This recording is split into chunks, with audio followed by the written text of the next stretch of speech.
මේ රාජධානී අලුතෙන් පුංචි බබෙක් ඉපදිලා තියෙනවා. මේ රාජධානි රජතුමාගේ නම මාරියන්. මෙයාට තියෙනවා මැජික් බලයක්. මේ බබාල හම්බුන ගමන්ම මේ රජතුමා එයාගේ මැජික් පාවිච්චි කරලා බලනවා මේ බබාලටත් එයාගේ මැජික් බලය ඇවිල්ලාද කියලා. මේ අලුත උපන් පුංචි බබාගේ නම ඩයනා. මේ රජතුමා එයාට මැජික් බලය පාවිච්චි කරලා බැලුවත් මේ කුමාරිකාවට කිසිම මැජික් බලයක් තිබුණේ නැහැ. රජතුමා කියනවා මෙයා මගේ දරුවෙක් වෙන්න බෑ. මෙයාට මැජික් බලය පිහිටලා නෑ කියලා. රජතුමා කියනවා මට මේ වගේ දරුවෙක් එපා කියලා. ඒත් එක්කම මේ දරුවගේ අත වැදිලා රජතුමා විසික් වෙනවා. මේ සේවිකාව ඇවිල්ලා බලනකොට රජතුමා ඉන්නේ රාජධානී එළියට විසික් වෙලා. මේ ඩයනට මැජික් බලය නැති වුණාට එයාට අසාමාන්‍ය බලයක් තිබුණා. හැබැයි මේ රාජධානියේ මෙයාට මැජික් බලය නැති නිසා කිසිම කෙනෙක් මෙයත් එක්ක එකතුනේ නෑ. මෙයාව තනියම තමයි තියලා තිබුණේ. අවුරුදු ගානකට කලින් මර්ලින් මේ රාජධානියට ඇවිල්ලා රජ වුණාට පස්සේ මේ රාජධානිය හැම වෙලාවෙම වගේ මැජික් වලින් තමයි පාලනය ගෙනිච්චේ. මෙයා මැජික් පුළුවන් භාර්යාවන් ගොඩක් හොයාගත්තා. මෙයාට හම්බුණු දරුවන්ගේ මැජික් පුළුවන් දරුවන්ට විතරයි මෙයා සැලකුවේ. අනිත් දරුවෝ හැමෝම අයින් කරලා දැම්මා. මේ රජතුමා ඩයනා ගාවට ඇවිල්ලා කියනවා ඔයා මට කෘතඥ වෙන්න ඕනි. ඔයා වගේ කෙනෙක් මම මේ රාජධානිය තියාගත්තට. මගේ අනිත් දරුවෝ සේරම මම රාජධානියෙන් එළෙව්වා එයාට මැජික් බැරි නිසා. ඒත් තාමත් ඔයා මේ රාජධානියේ ඉන්න එක ගැන සතුටු වෙන්න කියලා කියනවා. මේ ඩයනට තියෙන අසාමාන්‍ය හැකියාව නිසා මෙයාගේ සහෝදරිය කවුරුත්ම මෙයාත් එක්ක සෙල්ලම් කරන්න ආවේ නැහැ. එයාලා හැමෝම මෙයාගෙන් ඈත් වෙලා තමයි ඉඳියේ. හදිසියෙම මේ ඩයනව බලාගත්ත එයාගේ අම්මා මිය යනවා. මෙයාගේ ළඟින්ම ඉඳපු එකම කෙනා තමයි ඒ. රජතුමා කියනවා දැන් මෙයාව බලාගන්නේ කවුද කියලා. ඒත් එක්කම මේ රජතුමාගේ එක භාර්යාවක් කැමති වෙනවා ඩයනව හදාගන්න. එයා කියනවා මගේ දුවටත් සහෝදරියක් ඕනි. ඒ අහිංසක ගෑල් ළමයාට පුළුවන් වුණා නම් මෙයාව බලාගන්න මටත් පුළුවන් මෙයාව බලාගන්න කියලා කියනවා. දැන් ඩයනට ආයෙත් එයාට ලස්සන පවුලක් තියෙනවා. මේ ඩයනා අතින් කොච්චර වැරදි සිද්ධ වුණත් මේ අලුත් සහෝදරිය ගිහිල්ලා එයාගේ වැරදි හදාගන්න මෙයා ගාව තියෙන මැජික් බලය පාවිච්චි කරා. ඩයනට රජතුමා බයින හැම වෙලාවකම එයාගේ සහෝදරිය ඇවිල්ලා මෙයාව බේරගත්තා. මේ ඩයන ලොකුණාට පස්සේ මෙයා දැනගන්නවා මේ කුඩම්මා එයාව හදාගත්ත හේතුව. මේ කුඩම්මා එයාගේ දුවත් එක්ක කියනවා මං ඩයනව පුංචි කාලේ ඉඳන්ම අරන් හදාගන්න හිතුවේ එයාට තියෙන ශක්තිය නිසායි. එයා කිසිම සහෝදරියෙක්ට කැමති වෙන්නේ නැහැ. එයා කැමති ඔයාට විතරයි. ඒක නිසා ඔයාට පුළුවන් මේ රාජධානියේ පාලනය අතට ගන්න කියලා කියනවා. මේක ඇහෙන ඩයනා එතනට එකපාරටම එනවා. එයාට ගොඩක් දුක හිතෙනවා. මොකද එයාට තිබුණු එකම පවුල මේක. ඒකත් දැන් විනාශ වෙලා යන හින්දා. මේ ඩයනා එදා ඉඳන් තීරණය කරනවා අනිත් අයට කරදර කරන දුෂ්ට මිනිස්සුන්ට දඬුවම් දෙන්න.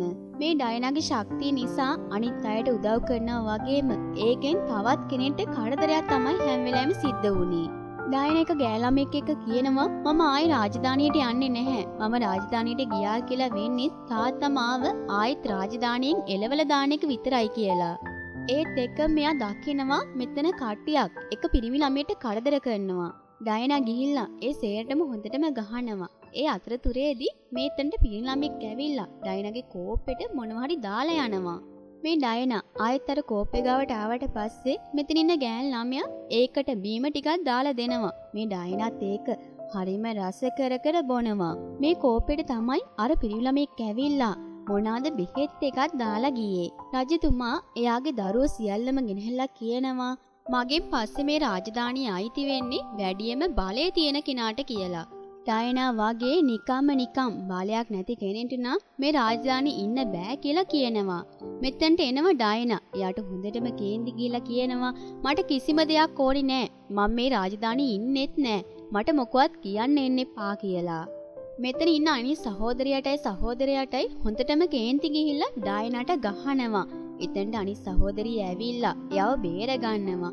එයාගේ මැජික් පාවිච්චි කරලා ඩයනාගේ තියෙන තුවාල සනීප කරනවා. එයාගේ අනිත් සහෝදරයාට කියනවා මං මෙයා වෙනුවෙන් සමාව ඉල්ලනවා. මෙයාට සමාව දෙන්න කියලා. සහෝදරයා කියනවා මෙයා මගේ මූණට කරපු දෙයට මට කිසිම දවසක සමාව දෙන්න බෑ කියලා. රජතුමා කියනවා මම ඩයනාව රාජධානිය නිරපා හරිනවා කියලා. ආයි කිසිම වෙලාවක රාජධානියට එන්න එපා කියලාත් කියනවා. ඩයනා කියනවා ඔව් මම ආයි රාජධානියට එන්නේ නෑ. මං ගැන ආයි කවුරුත් හොයන්නත් එපා කියලා මෙයා රාජධානියෙන් අයින් වෙලා යනවා. එදා ඉඳන් මේ ඩයනා හැමදාම රාජධානිය වටේම ඇවිදලා අනිත් අයට කරදර කරන හැමෝම වගේ විනාශ කරලා දැම්මා. මේ ඩයනාට එක පිරිමි ළමෙක් හම්බ වෙනවා. ඒ පිරිමි ළමයාට ටිකක් මැජික් පුළුවන්. හැබැයි ගොඩක් මැජික් බැරි හන්දා එයත් රාජධානියෙන් නිරපලා තමයි තියෙන්නේ. මේ පිරිමි ළමයාට ඩයනා පස්සෙන් කොච්චර එන්න එපා කිව්වත් මෙයා යාගේ පස්සෙන්ම ආවා. ඩයනා අහනවා ඇයි මගේ පස්සෙන් ඔයා එන්නේ කියලා. මේ පිරිමි ළමයා කියනවා ඔයා මට කරපු උදව්වට මට ඔයාට ස්තුති කරන්න ඕනි කියලා.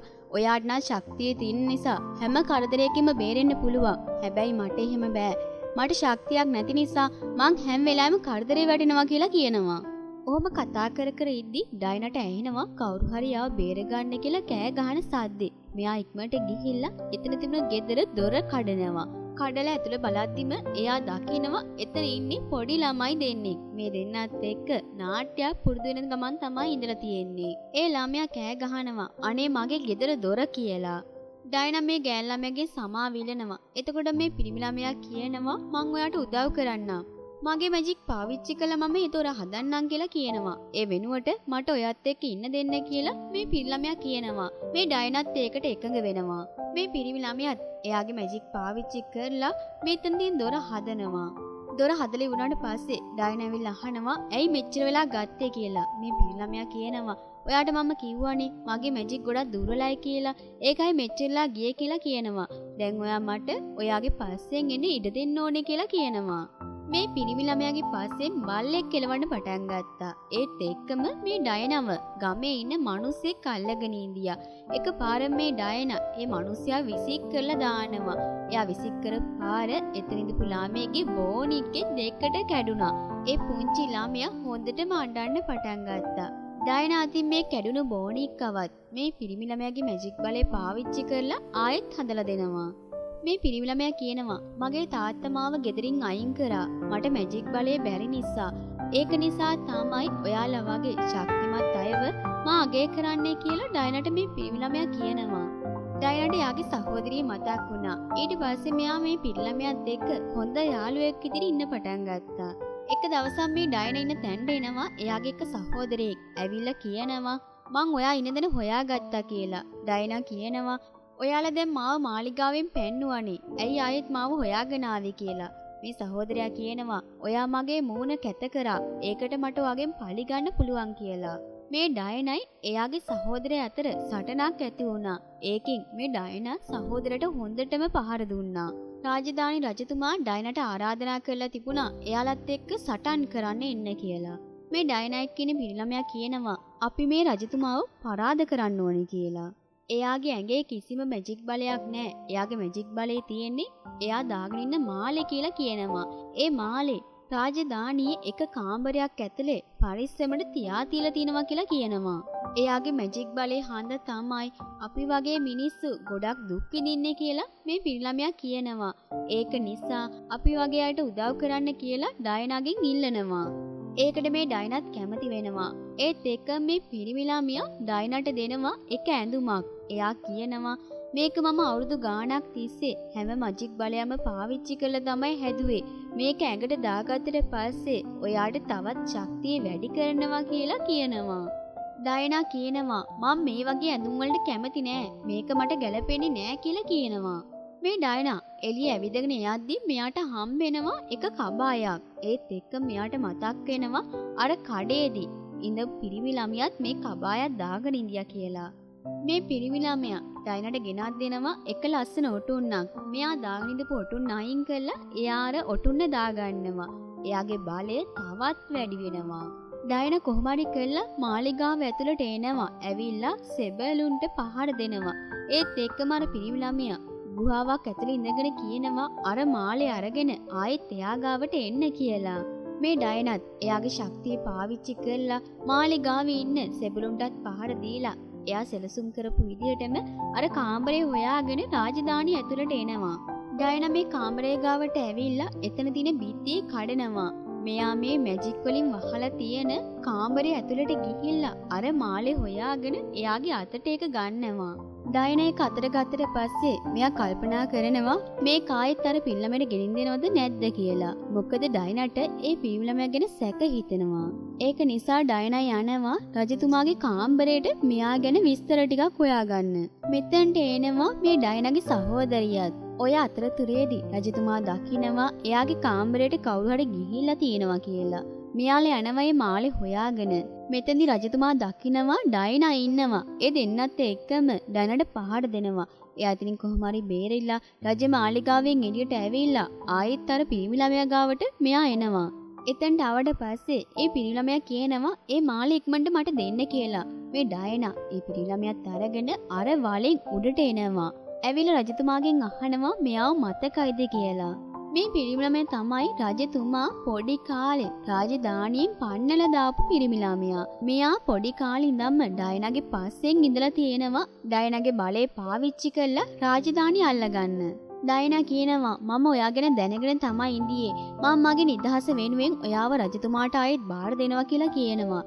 ඔය අතරතුරේදී මේ පිරිමි ළමයා ඩයනාගේ ඉනේ තියෙන මාලේ එයා ආරගෙන දාගන්නවා.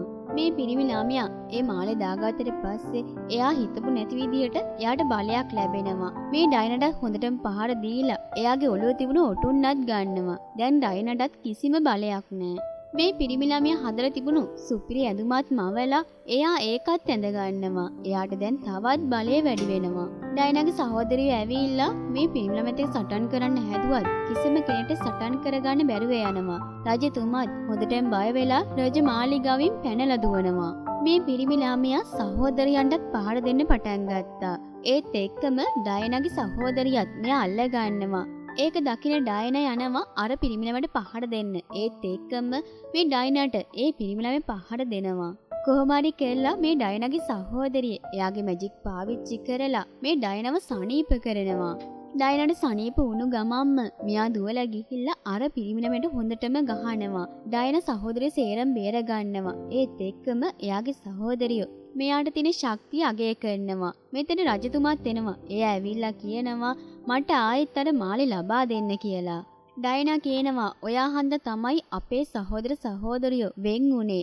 ඒක නිසා මම මේ මාලේ කඩලා දානවා කියලා එයා කකුලින් එක පාගනවා. ඒ මාලේ තියෙන මැජික් බලය උරුම කෙනා ළඟට ගිහිල්ලා එයාව තෝරගන්නවා. ඒත් එක්කම මේ බලය තෝරගන්නේ ඩයනාගේ සහෝදරියව ගිහිල්ලා. එදා ඉඳන් මේ රාජධානී පාලනය අරගෙන ගියේ ඩයනාගේ සහෝදරිය. ඩයනා නිදහස් නයිට්වරියක් විදිහට ජීවිතේ ගත කළා.